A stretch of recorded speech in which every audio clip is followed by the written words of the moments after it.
여유증, 유선 조직을 뗀다든지 이런 거는 단연코 질병이에요. 질환을 치료하는 거기 때문에 이거는 미용 목적의 수술이랑은 조금 달라요.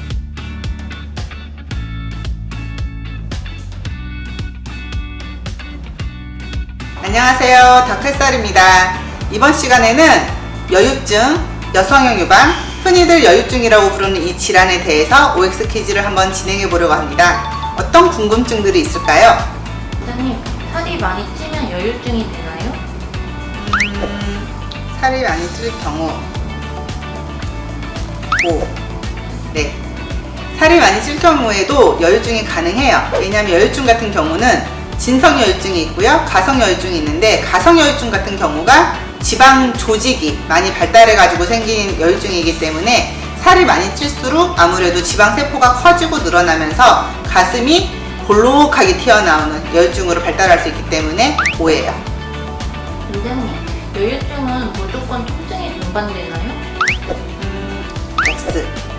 여유증 같은 경우는요, 통증이 동반될 수도 있고 동반되지 않을 때도 있어요.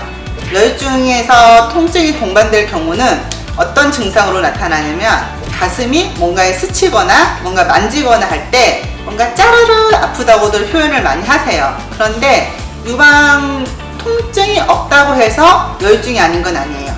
통증 없는 여유증도 충분히 있기 때문에 나 왜 통증이 없는데? 나 통증이 있는데? 이런 걸로 고민하시지 말고, 여유증 같은 경우는 초음파나 아니면 따로 이제 외관상, 옆에서 봤을 때 측면 이런 거로 진단 내리기 때문에 유방통 가지고 너무 걱정하실 필요는 없는 것 같아요.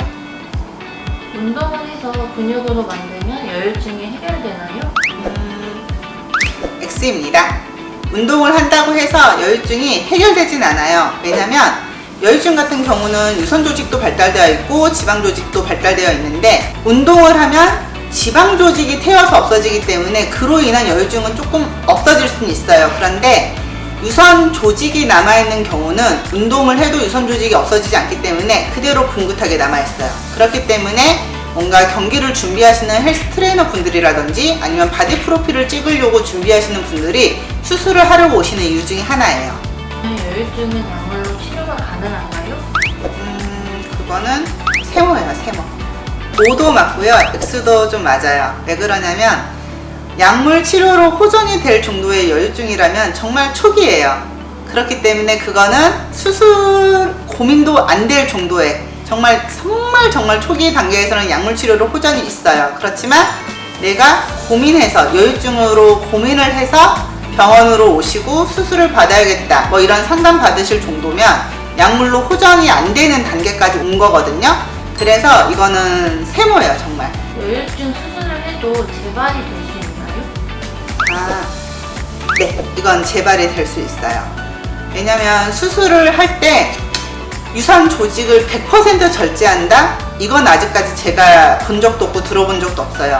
그런데 만약에 유선 조직이 제거된 상태에서 더 이상 뭐 확장된다든지 늘어난다든지 그런 게 없다, 그러면 재발이 보통 되지 않는데요. 만약에 조금이라도 남아있는 그 주변 조직들이 다시 뭐 확장이 된다든지, 아니면 정말 가성 여유증처럼 정말 체중이 많이 늘어나서 지방 조직으로 인해서 여유증이 다시 재발하는 경우는 있어요. 그렇기 때문에 재발이 막 흔한 경우는 없어요. 그렇지만 재발 가능성은 있는 거죠. 그럼 여유증은 지방이니까 지방분해 주사를 맞으면 해결할 수 있나요? 이건 X입니다.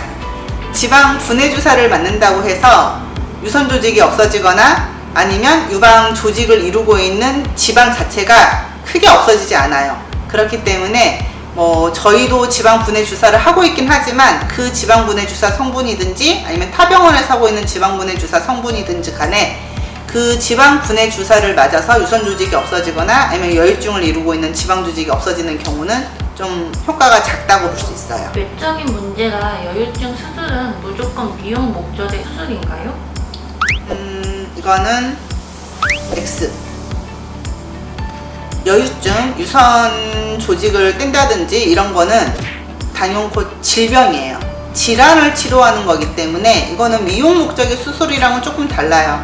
왜냐면 여유증, 여성형 유방이 좀 이렇게 많이 발달해서 유방이 튀어나올 정도의 스트레스가 오는 거거든요. 왜냐면 몸 안쪽에서 호르몬이라든지 아니면 비정상적으로 유선 조직이 발달하는 거기 때문에 이건 엄연한 질병, 질환으로 들어가는 거예요. 그렇기 때문에 사람들이 뭐 미용 목적으로 너 수술하러 가는 거 아니야? 아니면 너 이거 그냥 뭐 이대로 살면 뭐 괜찮은 거 아니야? 라고 생각하실 수도 있는데 이거는 정말 우리가 흔히 뭐 할 수 있는 옆에서도 누구든지 생길 수 있는 질환 중에 하나예요. 그렇기 때문에 이거는 단순한 미용 목적 수술이 아니에요. 성장기에도 여유증이 생길 수 있나요? 아, 성장기? 네, 이거는 성장기에 여유증 생길 수가 있어요. 왜냐면 남자 청소년들은 성장기에도 여성용 호르몬 나올 수 있고요. 남성용 호르몬이 이제 한참 이렇게 분비되는 시기이기 때문에 호르몬이 약간 불균형 상태처럼 될 수 있어요. 그렇기 때문에 청소년기에도 여유증으로 생겨서 고민이 되셔서 오시는 분들이 계세요. 그런데 그분들이 무조건 뭐 진성여유증이다 이렇게 또 판단하기도 힘든 게 살이 같이 쪄서 오시는 분들이 있기 때문에 그거는 약간 이제 가성인지 진성인지는 판단해 볼 필요가 있고요. 그걸 떠나서 어쨌든 청소년기에 여유증은 생길 수가 있습니다. 탈모약 때문에 여유증이 생길 수도 있나요? 네, 탈모약 때문에 여유증 생길 수 있어요. 아무래도 탈모약 같은 경우는 호르몬 치료의 일종으로 이제 진행이 되는 거기 때문에 이로 인해서 여유증이 발생하시는 분들이 계세요.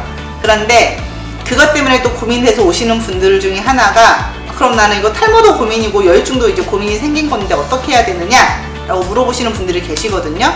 딱 치료 방법은 하나예요. 원칙적으로 탈모약을 끊어야 돼요. 탈모약을 끊어야지 탈모약으로 생긴 여유증은 치료가 돼요. 그런데 만약에 탈모 그 증상이 심해서 난 탈모약을 못 끊겠다. 그러면 그때는 이제 여성형 유방 치료 약물을 같이 복용하실 수도 있어요. 그렇지만 근본적인 치료는 탈모약을 끊어야 돼요. 그러고 나서 다시 이제 여성형 유방이 좀 없어지는지 경과를 봐야 되는 거죠. 여유증 수술도 보험 적용이 가능한가요? 네. 여유증 수술 같은 경우는 보험 적용이 가능해요. 왜냐면 남자분들 같은 경우는 별로 발달되지 않아야 될 유선 조직이 발달하면서 특히 유두 주변으로 많이 발달하면서 이렇게 봉긋 튀어나오는 질병이기 때문에 질병을 수술하는 거기 때문에 이거는 건강보험으로도 적용이 되는 거고요. 다른 보험 치료로도 다 이게 적용이 되는 거예요. 그렇기 때문에 그냥 질병보험 수술 치료라고 생각하시면 편하실 것 같아요. 지금까지 여유증 여성형 유방에서 좀 많이 물어보시는 것들 아니면 이렇게 좀 궁금해하셨던 것들을 이제 조금 OX 퀴즈로 풀어봤는데요. 혹시라도 이거 듣고도 난 이런 것도 궁금하다 아니면 아까 대답하셨던 것 중에서 이거를 조금 더 자세하게 설명해 주셨으면 좋겠다 이런 거 있으시면요 저희 뭐 병원 카톡이든지 아니면 DM이든지 아니면 댓글로 편하게 질문해 주시면 제가 또 나중에 모아가지고 한 번에 또 설명드릴게요. 감사합니다. 닥터세스라였습니다.